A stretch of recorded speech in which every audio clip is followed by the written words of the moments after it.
he says that there could be evidence for God with novel predictions, but then he turned right around and said everything could be explained by aliens. So once again, we're left with there's nothing where you could say this is God. And so obviously, if nothing could ever show you that God exists, then obviously moral values can't show you that God exists because, well, nothing can.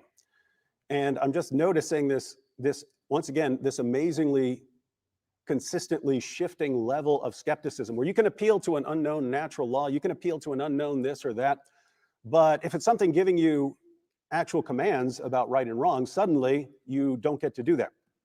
Now, he said, start with a phenomenon. You don't start with the conclusion, or you don't start with the hypothesis. Actually, I did it both ways, and you can do it both ways. I mean, this is straightforward Bayesian reasoning, the likelihood principle. You say, here's a hypothesis. If this hypothesis were true, what would you expect? And if you're not exactly sure what to expect, then you can compare two hypotheses, say, hey, how surprising is the evidence if we compare these two hypotheses? So you take two hypotheses, let's say theism and naturalism. Theism and naturalism. And you say, these are our two hypotheses. Now, pretending we didn't know what the actual evidence is, how surprising would it be on theism, if theism were true, how surprising would it be that there are moral facts about the world, that there are moral obligations, that there are objective moral values? Not surprising at all. That's exactly what you would expect. If something like naturalism were true, how surprising would it be that you have objective moral facts, objective moral values, objective moral obligations? I would say be pretty darn surprising, because I have no idea where those things would come from on naturalism. So you compare these two hypotheses, and the evidence fits much better with one over the other. That doesn't settle the issue. That just means that particular piece of evidence fits one hypothesis better than the other. And you can continue doing this with other lines of evidence and with other hypotheses. The idea that you just can't reason like this is simply ridiculous. But notice I did it both ways. I said, hey, if we start with the hypotheses and think about what we would expect, perfectly valid. And I said, hey, if you start with the evidence and then reason back to what would be required for that evidence, you start getting something that sounds suspiciously like God. And just think about moral obligations. So moral obligations are most naturally expressed and understood as authoritative commands. If you say, what are your moral obligations? You can say name one. Don't torture old ladies for fun. Well, that looks like a command, and it looks like it's a command that's telling me you have to do this. You have to do this, or you have to not do that. So they sound like authoritative commands. On what planet can some natural law give me authoritative commands? It sounds like a command coming from an authority, but what could that have to do with God? Oh no, it's so mysterious, right? Second, moral obligations are objective, meaning that we can be right or wrong about them. So if the idea here is, if you have a moral obligation and you think you have a moral obligation, if it's something that you could be wrong about, then it's not just your preference, then it's not just in your mind. It's something that somehow transcends your mind. Now, what could that be? I'm not aware of a lot of things in nature that would transcend the human mind and have some authority over us. Moral obligations are overriding, meaning that they trump other kinds of moral obligations. If your country says you have to go out and do this horrible thing, we would say a moral obligation can just trump that. So a moral obligation would have greater authority than your country, your culture, because it can override them. Well, how can something material have greater authority than that? I don't know.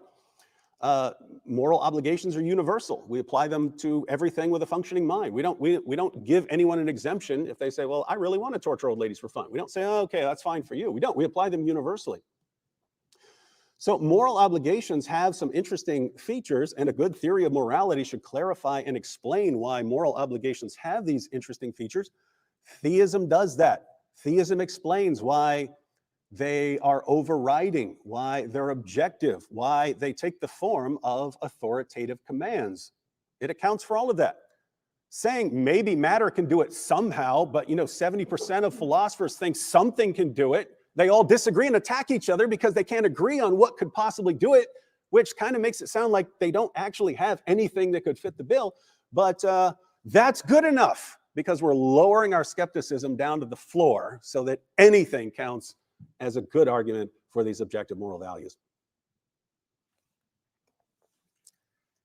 Thank you so very much, Dr. Wood, for your rebuttal. And with that, we are going to go into 15 minutes of discussion and conversation. Gentlemen, the floor is yours. David, if you don't mind, I wanted to correct you on the evidence thing. So novel predictions would be evidence of God. Could it be aliens? Yes. Does it mean it's not evidence of God? No, it's not how evidence works. So if I predict there is a God named Bob, and the Bob God will give me a gold brick if I pray for it, and I pray for 10 gold bricks and 10 gold bricks appear, that would be evidence of Bob. Now, it could be explained by many other things, like aliens. Maybe there's aliens, they want to play tricks on us or whatever.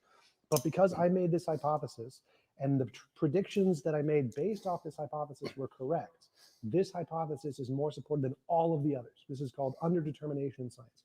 Everything in science could be explained by aliens. Every phenomenon we could see. We could be a brain in a vat, we could be in the Matrix. Does that mean that all of the evidence we have is that the world isn't round? No, all of the evidence is still the world is round, because that was the hypothesis used that could tell us about the future. So the fact that it could be explained by other hypotheses doesn't mean it's not evidence of the first hypothesis that makes the prediction. So yes, novel predictions would be evidence of a God, even if it can be explained by aliens too. Other hypotheses don't matter here. Still evidence of a God. That part makes sense. Yes, you have a much superior position to Richard Dawkins and Peter Atkins and the rest of them, who couldn't come up with anything. But so yeah, you have something that what exactly you mean by evidence? You mean basically raises the probability of the hypothesis being true, but not conclusive. So yeah, proof, okay, not required. All right, cool. And so I wanted to go into this feelings thing. You keep bringing up these feelings. So the feelings aren't the evidence. The feeling is the phenomenon. There's a thing we see, and there's a pattern in this thing we see. And this pattern seems to indicate a direction. Like, we could describe this pattern with the principle. So if this pattern exists, that would be the evidence. But the feelings themselves are just the phenomenon we're observing. We see rocks fall on a certain thing, like, oh, well, the rocks falling isn't the evidence, it's the pattern in the rocks. Yeah, I'm fine with the idea of these things being patterns and so on. The idea is, can you explain those patterns? Can you explain the phenomena by appealing to something other than some sort of objective moral realm or objective moral obligations or objective moral value? And it seems really, really easy to do to me, right? I mean, it seems like very, very simple. You're raised, you have certain biological predispositions, you have like a herd instinct or something like that. And then your society raises you in a certain way. And then you get these feelings. And the reason you would say that is people can be raised to have very different feelings. People can be raised in different cultures to have very, very different feelings. So some people can be, I mean, just go back to the days of the Roman Empire. It was entertainment to watch people hacking each other up or being eaten by animals and so on. And that's entertainment, whereas most people in here would be horrified at something like that right now. So what's the difference? They don't seem to be biologically different. If the morals are objective, then it doesn't seem like the objective moral values have changed over time. What's changed? Well, culture and the way people are brought up. And so if I had an atheist framework and I was looking for an explanation that, it seems really, really, really simple to explain feelings without appealing to anything mysterious. It's straightforward things that we know about how societies and cultures work. So notice the only problem I'm having with anything is I'm just saying that doesn't sound objective at all. It just doesn't sound objective on that worldview. So right, I totally agree, but that would only be the case if moral intuitions went up and down and changed randomly and they were completely disparaged between cultures. But if we see between cultures who never meet, that they follow the same pattern of once they gain to a certain amount of excess resources and a certain amount of intellectual ability, that they change in a very similar way in every culture, who never meet, never talk to another. And if we saw this pattern on other planets with other species, and if we saw this pattern with artificial intelligences and other kinds of consciousness that weren't moral, this pattern is more than just a social thing now. Now it can't be evolutionary because there's non-evolutionary species. And if there's other planets, then it can't be social because there's no social connection between those two things. So it has to be something more, it has to be something objective. Now I agree, if they change, they wouldn't be objective. So obviously I think there are moral things that don't change.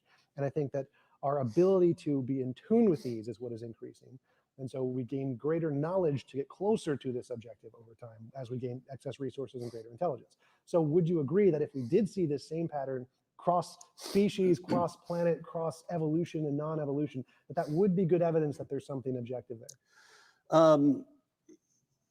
Yeah, it's basically until you combine it with atheism or naturalism or something, right? And let me flesh that out a bit. If you were to find this pattern, and I didn't have anything that could make sense of the pattern as far as establishing, I mean, just mindless matter doesn't seem to me like it's going to establish a moral pattern based on objective moral values. And so if I don't have any explanatory resources, if I don't have the explanatory resources to account for that, I would have to explain it in natural terms and just say, okay, beings that are wired to survive end up falling into these patterns over time because it somehow helps with survival and reproduction. I would say something like that. But I mean, apart from that, if I saw the patterns, I don't have any problem with the patterns. Just nothing you're saying right there is inconsistent with something like divine command theory there, right? In other words, well, let me put it like this. So you had the scientific revolution. And if you look at the guys who are involved in the scientific revolution, they believed that there are going to be all these neat little equations out there before they started, because it's actually hard. We look at the neat little equations now and say, oh, that's so easy. No, it's a nightmare to come up with that neat little equation. They believed it's there because they thought of God as like this cosmic architect whose language is mathematics. So they believed that the creator created the universe in a certain way. And they believed that they were created in the image of this creator so that they have the ability to go and figure these things out. They had to believe that ahead of time. Otherwise, you're not going to go dedicate your life to finding these neat little equations unless you're already convinced that they're there. So notice they're going out and they're finding all these things. That's not refuting their view. And so if we were to like go out and seek our moral obligations and to seek a deeper understanding of our moral obligations, to me, it would be kind of parallel to going out and coming up with a greater scientific understanding of the world. But just as I would not think of coming up with a greater scientific understanding of the world as conflicting with theism, I mean, if you look, they set it up like a giant hypothesis. If we're right about this stuff, we're going to be able to go and figure out the entire universe. And they did. So it's like the most epically confirmed scientific hypothesis of all time was that initial big scientific hypothesis. But you could have the same thing. No, you could reject the Bible, reject the Quran, and just be like a pure, natural law theorist or divine command theorist or something like that, and be convinced that you can get to the bottom of this morality stuff. But that doesn't mean that it wouldn't mean that God's not what's behind it. So the point is, as you're going out and discovering moral values, assuming you're making moral progress, if you're discovering moral values and coming up with a deeper understanding of your moral obligations, that seems to fit perfectly with theism to me, because there is that reality there. To me, that seems very much like a God of the gaps. Like clearly, the fact that if I think lightning is caused by friction in atoms in the clouds, that doesn't disprove Thor. Maybe Thor is just a bigger mind somewhere out there and he's actually really controlling lightning. The fact that we can predict that, well, if this is friction caused by clouds, we can predict here are the different conditions where it happens. Here's when we will see it. We will predict it in the future, give weather forecasts that are pretty accurate. That doesn't disprove Thor, but that is evidence for the electrical theory that has nothing to do with Thor. And so if you came along and said, well, that could all be explained by Thor, well, that's just a God of the gaps. So that this is the same as the alien thing, even though it could be explained by Thor, you're just adding an extra thing that is unnecessary there. So this would not be evidence of Thor. You couldn't say, well, since this is compatible with Thor, therefore it's still reasonable to believe in Thor. No, because the hypothesis that got us to this point, that made all the predictions, was purely naturalist hypothesis. This is why, in the case of morality, if I can predict that we're going to see the same pattern throughout different species, that would be something that would be evidence of my hypothesis that we saw this because I made the prediction. And the fact that you can say, well, it's not incompatible. Maybe God did that for a reason. That would just be a God of the gaps moving the goalposts. No, I think this God of the gap stuff is overused. And by the way, it was Christians who came up with the God of the gaps. Christians came up with the God of the gaps criticism against other Christians who were just going to they were going to the unknowns and saying God did this, whereas the Christians who brought up the God of the gaps are saying don't stuff God into these little gaps. Like once you find a scientific law, oh, we've solved that. Now let's go find something we don't understand and say God did that. They said, what are you talking about? God is responsible for all of it, right? God is responsible for all this. So quit shoving God into these little gaps. But there's this tendency to say, whenever you say, look, if we're talking about objective moral obligations, let's say, and these really sound like commands, they sound like they're commands that are authoritative over us. They override any other obligation we could have, legal obligation, family obligations, and so on. They really sound like something that would have to come from something like God.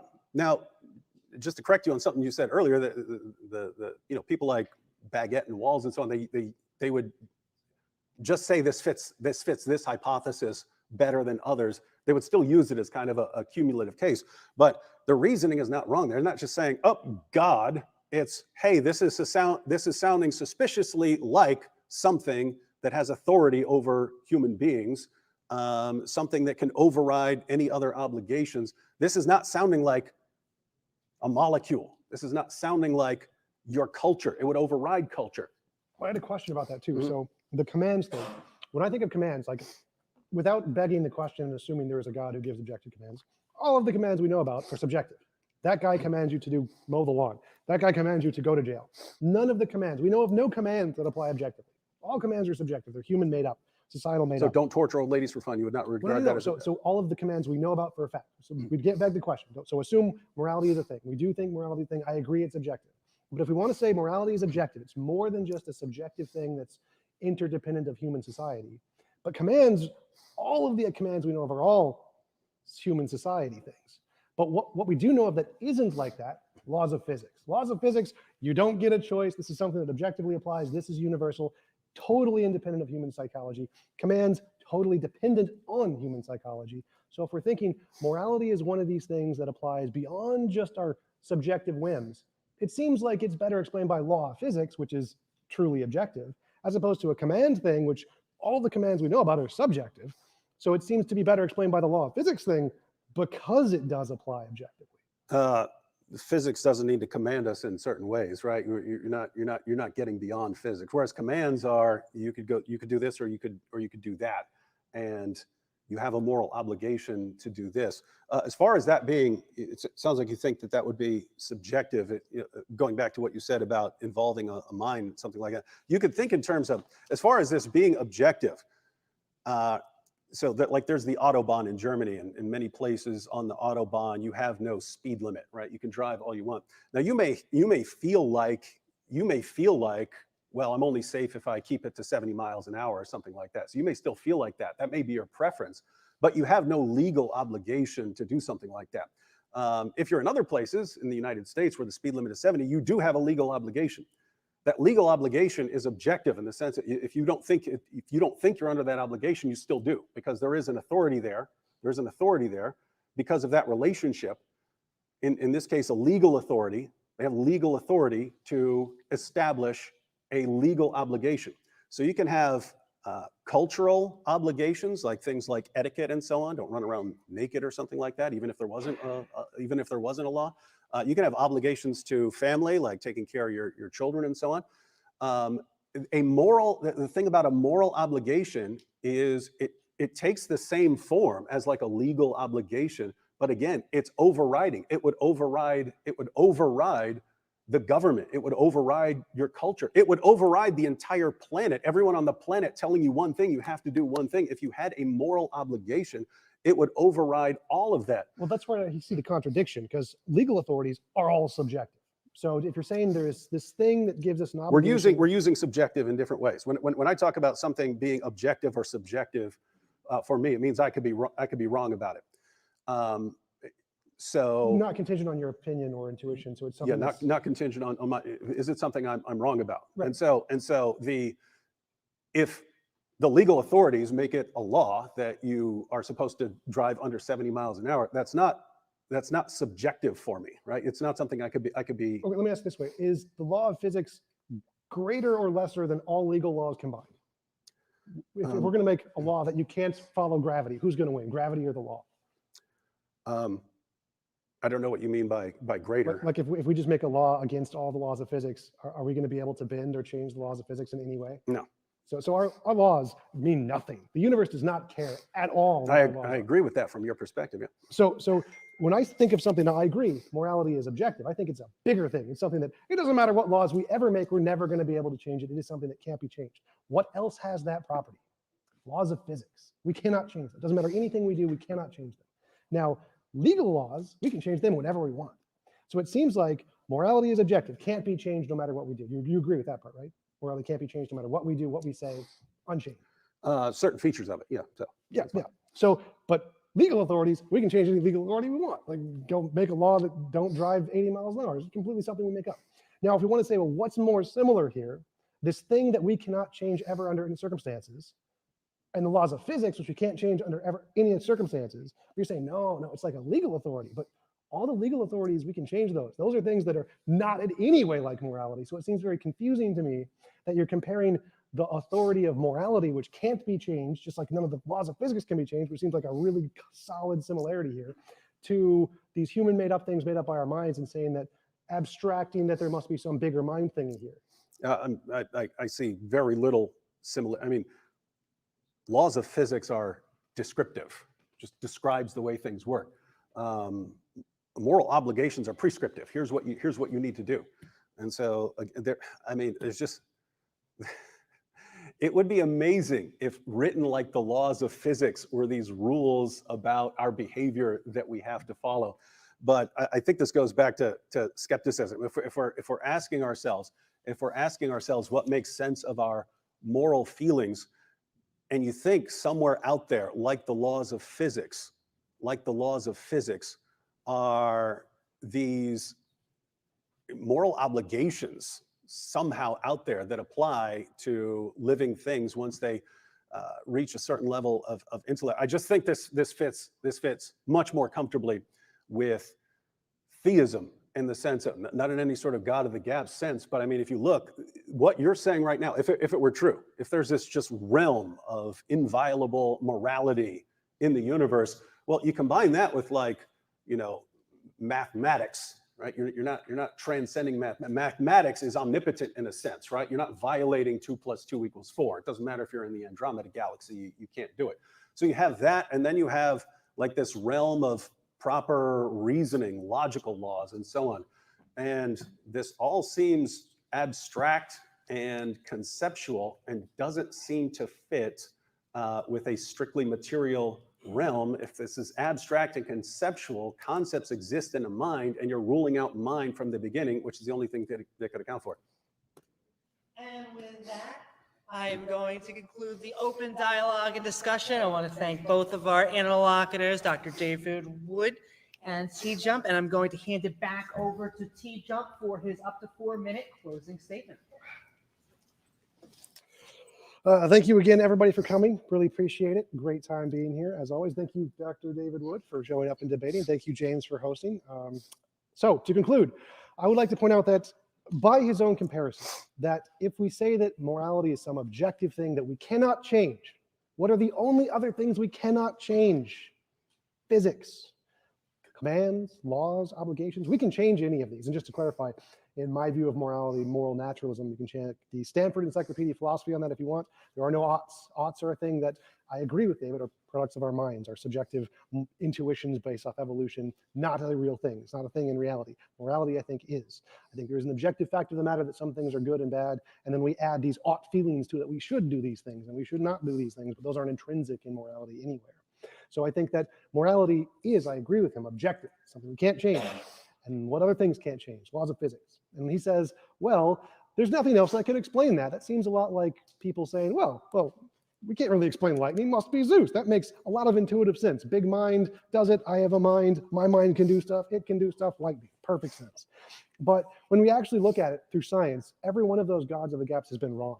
We always intuitively think a mind did it. It's just our natural disposition with type 1 and type 2 fallacies. We hear a rustle in the bushes. If we think it's a lion, we run away and don't get eaten. But if we think it's the wind and say, I'm going to do some scientific investigation here and not be biased on my judgment, you get eaten sometimes. And so evolution prioritizes the fact that if you think it's a mind, it makes you survive more. And so people always think phenomenon caused by mind.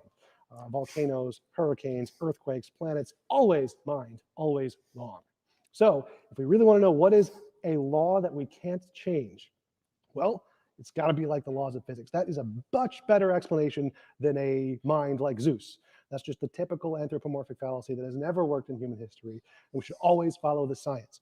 Start with the phenomenon, find the pattern, describe it with the principle, make predictions. That is the pattern we should use here to discover what is morality, just like anything. Starting with your conclusion and saying it's a God and that intuitively makes sense to me is not a conclusion. And also, I did not hear an answer from David about how to solve any of the problems. How does God explain moral intuition, moral progress, answer any of the moral dilemmas, or answer any of the moral paradoxes? I heard none of these. No answer to these. Did not hear an answer to, is something good because God deems it so? Or does God deem it to be good because he knows it's good based off of some non-conscious set of properties? That's one of the big problems. Like, you kind of have to answer this, because if you can't, it kind of proves there's no mind there. And I didn't hear an answer to that at all. So I didn't hear an answer to any of the actual serious, rigorous problems in the field of philosophy about what ethics and morality is. He just kind of said, well, seems like commands and authority and God done it. And that's kind of what I heard, which is typically what the arguments are, because they don't have answers to any of these questions, which is why I brought up the fact that in academic philosophy, 70% of philosophers are moral realists, even though like 85% are atheists. So this is not really a serious field, not because it couldn't be. It could be. Totally fine to posit God as a possible hypothesis, but you got to be able to answer the serious questions in the field for it to count. Thank you. Thank you so very much, TJump, for your closing statement. We're going to hand it off back to Dr. David Wood for his closing statement. All right.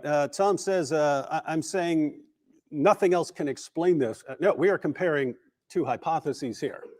If you're talking about atheistic or naturalistic, secular humanism and comparing that with theism, well, you don't have the explanatory resources in secular humanism to account for morality. Could other things do it besides God? Yes, certain elements, at least for moral obligations, which I believe moral obligations exist. I believe, do not torture old ladies is a moral obligation that's binding on all of us. I say you need something like God to be issuing commands that are overriding and authoritative over all of us. So it really seems that way. Now, if you come up with some better explanation, that's fine, but you're not getting it from secular humanism. You're not getting it from naturalism. He says, well, we have this tendency to think that all these different things are caused by minds, and that's just what we're doing here. No, all our experience tells us that certain things are only associated with minds, right? You don't go out into the world and find concepts. You don't go out in the world and take a telescope and find logical laws. Same thing with moral laws. You don't find those out there. They're abstract, they're concepts. Everything we know about them tells us that they only exist in a mind. So why would you, how would you just rule out mind? Right? If everything we know tells us that they're only associated with minds, why would you rule out mind from the beginning and say, anytime you appeal to a mind, I'm going to say that's the mind of the gaps or the God of the gaps? We have to rule that out from the beginning and assume we're getting it from somewhere else. Even by the way, even physics and so on. I mean, what is all of reality? I mean, what is all of the natural world doing, obeying these little equations? I don't think that's inconsistent with God. Again, this was all part of the initial hypothesis that the pioneers of the scientific revolution went out and tested. The biggest hypothesis ever. If we're right about God and what we are and us being created in the image of God, we're going to go out there and we're going to figure this all out. I don't think you would ever conclude that if you really thought that your cognitive faculties were just produced by survival, just selected based on how they favored survival and reproduction, right? your cognitive faculties, if you take naturalism seriously, were selected to find food and find a mate and help you stab an enemy with a spear. That's what they were produced for. Why in the name of common sense would you think that you can understand the formulas at the bottom of the universe? You don't. They thought otherwise, and they had reasons for thinking otherwise. Now, he brings up the Euthyphro dilemma. It's actually, I mean, I've never understood why this is such a problem. Is something right or wrong because God commands it? Well, in a sense, yes, but not in the sense of God could just have any sort of whim or fantasy and decide to do something like that. We believe that God is the ultimate ground of good. You have to have one somewhere, so why wouldn't it be God? And if you're going to say that God couldn't be the ultimate source of good, well, then I don't know why you'd think nature or something else could be. So just rule that out of your explanation, and then you'd have to throw out morality as well. Other than that, I don't know. I just think in terms of what I call the skeptic's dilemma. It's if you're going to raise your skepticism level so high that nothing could ever count, nothing could ever convince you that God exists, that's fine, but apply the same level of skepticism to things like objective moral values, and you'd have to reject both. On the other hand, if you're going to have some sort of more reasonable level of skepticism, such that you could examine these arguments for the existence of God and conclude that God exists, if you're going to conclude that objective moral values exist, then you have some consistent basis here, and you see how they're tied together. And that's why God and objective moral values, they stand together or they fall together. And that's why theism will always be a better foundation for ethics than atheism or naturalism. Thank you so very much, Dr. Wood. And at this point, we are going to switch in our Q&A section. So if you would like to file a line down the center, we are going to be asking questions for one or both of our interlocutors. Yeah, my question's for Tom. So you said the most reasonable position is going to have to answer the most serious questions in the field, yet it seemed you didn't answer the most serious question of why these things exist. At best, you seem to appeal to this general consensus, or at least this feeling of intuition. But if someone, like David was saying, if someone were to approach you and say, and scientifically speaking, we can show that there's this inclination to believe in God, yet I doubt you're going to take God as a serious answer to that. But when it comes to objective morality, you're going to say, well, then that's because there's something out there that must exist. So why the inconsistency? There's no inconsistency. Like, you don't need to posit your conclusion before you start with the evidence. That's exactly the wrong thing to do. So if we said, well, why does lightning exist at all? Like, it must be Zeus. Like, is that a good explanation? Clearly not. We would start with the phenomenon. Like, there's lightning. We don't care why it exists. That's not the point. There's a phenomenon. First, we look at the phenomenon, find a pattern, describe a principle, then make predictions. And then once we have those predictions that are successful and can tell us about the future, what gives us that success gives us an indication of why it's there. Just sure. So it seems like the phenomenon is there's this general intuition, Yeah. which is different from there's lightning. So the general intuition is there's a God that we're inclined to believe in. General intuition is there's a subjective morality we're inclined to believe in. You do with one, you dismiss it and explain it naturally. With the other, you say there's objective morality. Yeah, one has a very clear pattern that applies across like all societies, and I believe will apply across all species in the universe and AIs. God. No, not like a belief in God, because there's many cultures like the Pariah that have no belief in God. Belief in God changes and wanes and has lots of arbitrary values that change and wane. Morality doesn't. Morality has a very clear pattern across all societies, which is moral progress. I don't see any such pattern in God belief. There's no progress in God belief. There's no discoveries made in God belief. There's nothing that gives us any inclination about how societies are going to evolve in God belief. Moral progress gives us a lot of that. So moral progress is a real field that actually gives us inclinations towards human nature, whereas God belief doesn't. It seems kind of arbitrary. Disagree with you. What surprise? Questions for Dr. David. So think about number 16 in the event of what is usually labeled as Korah's rebellion. I'll do my best to summarize quickly. You've got about 250 men that approach Moses, and they object the choosing of Aaron's line as the succession of the high priest. And so God reacts the way he reacts. There's 250 people are they go down in flames, including their wives and children. And then subsequently 14,700 people died also as a result of the plague.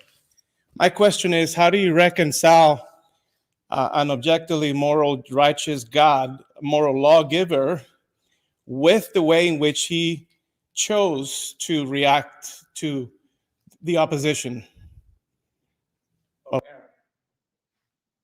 How do you reconcile those two things? Well, there are a couple issues here. I want to draw a distinction between something like divine command theory or something like that and believing in a particular religion. So you could agree with everything I've said up here about divine command theory and just say, but I don't believe in the Bible, or I don't believe in the Quran.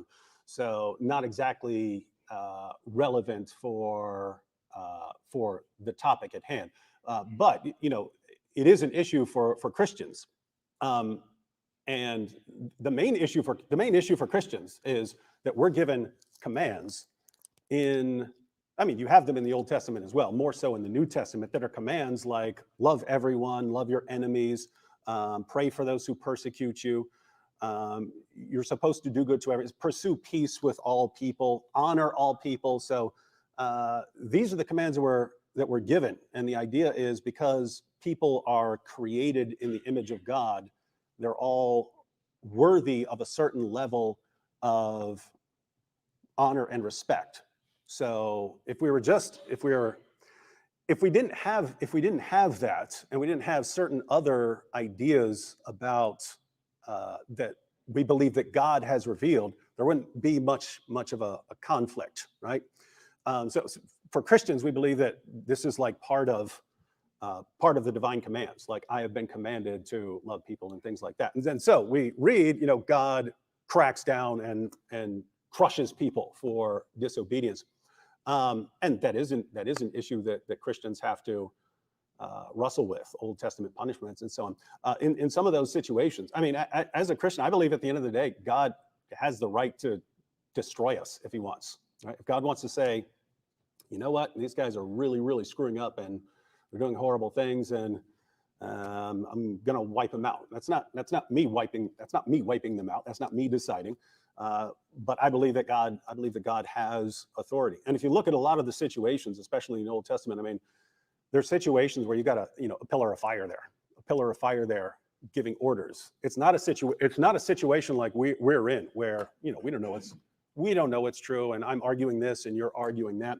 It's situations where there's a pillar of fire there. It's sending down miracles, sending down judgments, and so on.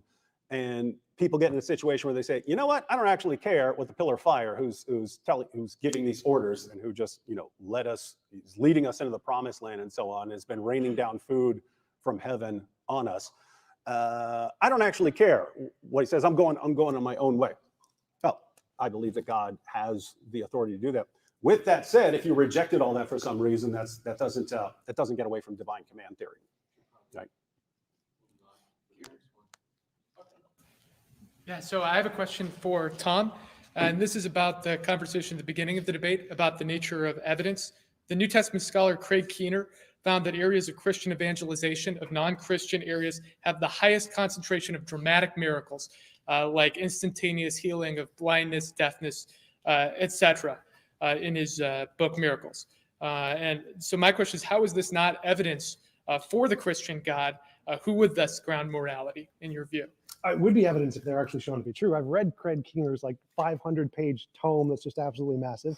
And one of the best examples he gives, I think there's some skeptics found the 5 best examples he could possibly give. One of the best examples was one given by a woman who had a cardiac arrest, and she floated up above her body and she saw a serial number on the top of a machine, a ventilator of some kind. And she reported to the doctor, this number was exactly correct. And if this can happen, that'd be great evidence of NDEs. If you can leave your body and find numbers and those numbers are right, that's great evidence. But when they investigated, they found there's no hospital record of this. We can't find any evidence of it whatsoever. It's just a testimony from a professor with no hospital data. Ventilators aren't 7 feet tall. They don't have serial numbers on the top because the serial numbers must be on the bottom for the doctors to actually record them, to test them, to make sure they work. So no medical devices have serial numbers on the top. It's literally against the policy of every medical doctor to ever do that. And so when we check all of the data, none of them check out. None of these actually support his claim that there were actually miracles. The vast majority of them are super mundane, explained by everyday things. So if this actually counted as evidence, yeah, it'd be great. But when you actually investigate them, none of them do. I've got another question for Tom. Why is moral progress across cultures used as evidence for objective morality when progress is a subjective term? The pattern is the same. So it doesn't matter if you call it progress or regress. If you see a pattern of rocks that all go in, have like an arrow pointing in one direction, it doesn't matter if you call that direction progress or regress. There's still a pattern of rocks and it's going in one direction, not the other direction. So the fact that there is this direction we're going in means that there is a consistent pattern, and this pattern is caused by some phenomenon. And we're just going to label that progress. Like you could call it regress if you want, like you mentioned, the Kikachu would label it regress, like that's fine, but the pattern's still there. So there is an objective pattern there, which is independent of our opinion. And so there is an objective feature of nature that this is evidence of, regardless of what you label it. Thank you very much for coming. I like your explanations you have on almost all your points that you made, but one of them, I think you kind of touched the answer. And as a practicing mathematician, I like the fact that you use arguments and use logic and science to justify your points, and I like that pursuit. And you said in the opening statement that the correct answer to the trolley dilemma is to choose the good of the many versus the good of the one. And why is this one the correct answer? Why it is wrong for God to drown children, and why it is wrong for an atheist to drown children? To me, it seems that you also are subjective in your morality as you accuse the theist that they are. All you did is to substitute the subjectivity of one God for the subjectivity of a group of people. Therefore, my question is, how do you objectively justify your morals? So I think there's two parts to that. One is, so to objectively justify your morals, we look at the evidence, we see there's a pattern in the evidence, create a principle to describe the pattern, then create predictions to see if we can confirm, is this corresponding about the world? And if we get this right, if we find this pattern is correct, then we could say, why is God immoral for doing this when a person isn't? And that's the same question of like, if a doctor in the 1800s cuts your leg off because you've been shot and he's trying to save your life, so he has to cut your leg off because that's the best medical technology he has, he's not immoral. He's doing the best he can because of his limitations. If a doctor today cut your leg off, you would sue him for malpractice because he could just give you an antibacterial shot and you'd survive you fine. So because the limitations of us as individuals is so great, we have to do many bad things to weigh them against the better things, that the better outcomes they have.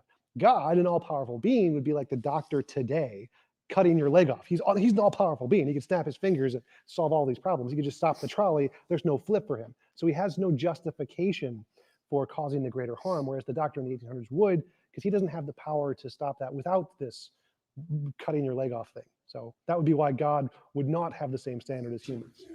I understand. I think you substituted in a way you substituted the objectivity for God to subjectivity of man, and they are different. But anyway, I bet the others. Sorry. I feel like you still fucked up my question, but anyway, that was a good question. So you talked about logic, you talked about feelings and all that. So since you reject, spiritual, like meaning not carnal God, did you come to that conclusion using your feelings? Since you talked about feelings and senses, if you use them to reject God, He's not carnal. Did you use your reasoning, which is logic, right? And how do you know that your reasoning was correct? If it's correct, if you say it's correct, did you come to the conclusion using your reasoning? How do you base your conclusions? Based on what? Oh yeah, great question. That's one of the things I wanted to bring up about David's argument. So we can know for a fact that our reasoning is correct because there's some things that, even if we grant evolution made all of our beliefs as incorrect as they possibly could, they still can't all be wrong. I can't believe I exist and not exist at the same time. I can't believe I exist and be wrong. I can't imagine a round square. So it doesn't matter how diluted evolution or any kind of brain in a vat could make our reasoning go wrong. There are certain things that can't go wrong. And if we base our epistemology off of those things, we can get rationality and reason and logic and solid evidence without any need for a God. We can just know these things can't be wrong. So it doesn't matter what evolution did. It doesn't matter if evolution selects for survivability rather than truth. We can't make these wrong anyway. And so if we base our belief off those, we can get justified rationality without a God, even granting that evolution selects for survivability. But still using your reasoning, right, to come to that conclusion. Yes. So how do you base that? How do you base that? Because I can't believe I exist and be wrong. And my reasoning will never change that. Doesn't matter how confused my reasoning you want to make it, it'll still never make that wrong. Hi, my question is for Dr. Wood. If Christianity claims to hold the key to ultimate the ultimate key to objective morality, then why are Christians throughout the church history constantly disagree with each other? Which one is correct? For example, Christians that supported slavery, Christians that were the abolitionists. You had Christians that were anti-Semitic towards the Jewish people, then Christians that defended the rights of the Jewish people. Catholics versus the Protestants, pro-life versus pro-choice, multiple denominations, multiple interpretations of the Bible. And even today, Christians that support gay marriage and Christians that don't support it. So how do you define which one is correct versus which one is not correct when it comes to Christian morality? Well, you start off by saying Christians claim that they hold the key to objective morality. I don't know any Christian who would say that. Even in the New Testament, Paul talks about Gentiles who don't have the law, haven't received any revelation, doing by nature the things that the law requires. So the Christian perspective would be that that God has written certain things on human nature. So that would be part of natural law. That a conscience can be created by God. So that there are all sorts of ways that God communicates to people. And one of the ways that many things get passed down to us is just by teaching. It's like someone figures out math, but then it just gets passed on by people teaching. As far as Christians doing different things, that has nothing to do with any confusion in Christianity about objective right and wrong. It might be confusing about what is right here or what is right there, but generally it's, are you obeying the commands of Christ? Are you honoring all people? Are you honoring all people as created in the image of God? There are situations where you would say, okay, even though we're called upon to honor all people, this guy over here is such a threat to the world that we have to do something to stop him. But I mean, if you're talking about racism or any Christians who were involved in the Holocaust or something like that, it's not, oh no, we can't figure out who was right here. This Christian right here who's going around slaughtering people, or this Christian who is actually following the commands of Christ. So. Tell me when I'm close enough. Okay. So my question is for Tom.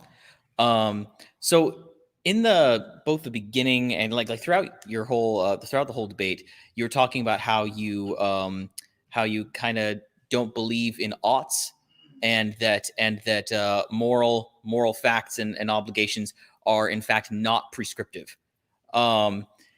My thing is that, and you're saying that they are just like laws of physics, not just in the sense that they are objective, but like in every sense that they are just like laws of physics.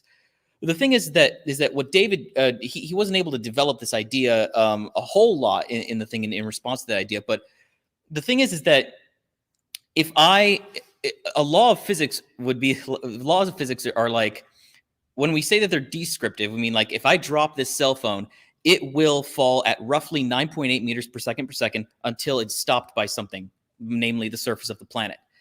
But when you see somebody beating up an old lady, you should go stop those people.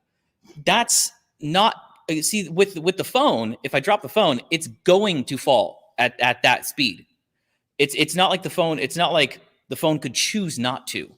But you can choose not to when you're faced with a moral obligation. That's why we say they're prescriptive, because agents can choose whether or not to do this. So is that not a relevant distinction between laws that guide unconscious objects and laws that are commanding or directing agents?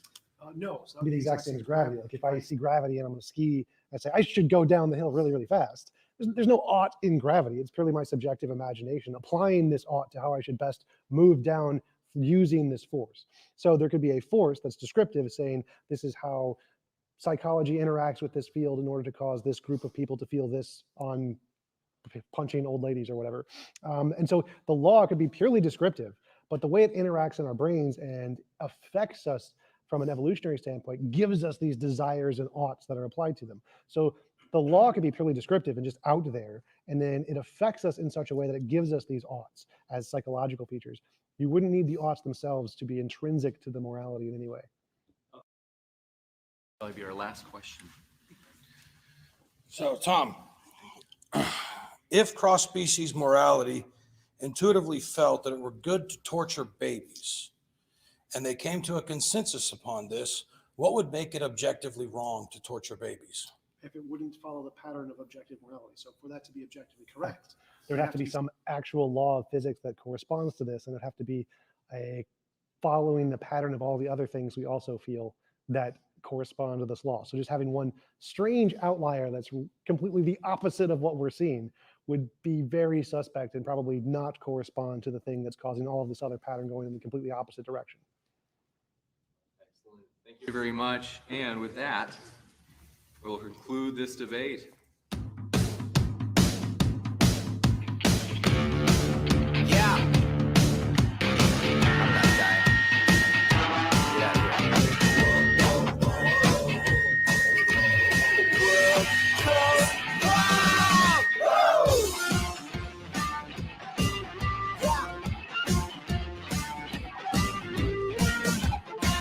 Come, my guy.